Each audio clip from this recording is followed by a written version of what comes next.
Welcome back, everybody. In this video tutorial, I'm going to talk about vertical asymptotes. Now, a vertical asymptote is an imaginary line on the graph in which the function approaches it really closely, but never actually touches it. And the function just keeps going on forever. And the same definition applies for a horizontal asymptote or a slant asymptote, both of which I discussed in separate videos.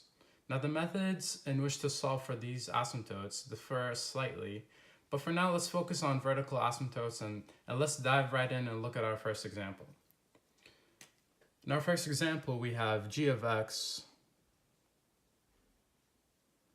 is equal to 1 over x squared minus x minus 2.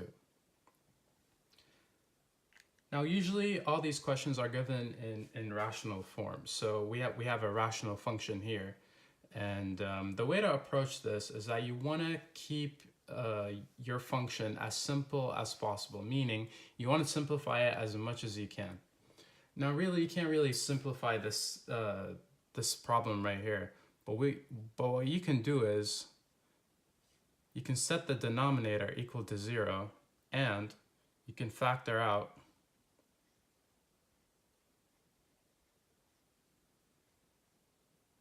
the fraction we have right here in order to find the real zeros of the denominator.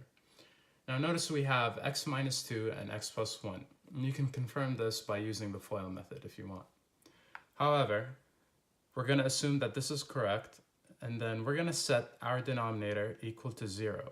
So x minus 2 is equal to 0, which means x is equal to 2.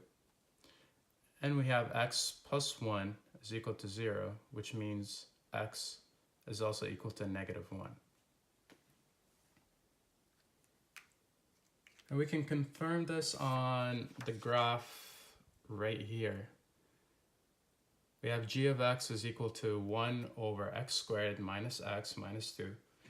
If we graph this on a graphing calculator, notice how we have two vertical asymptotes at x equals -1 and at x equals 2.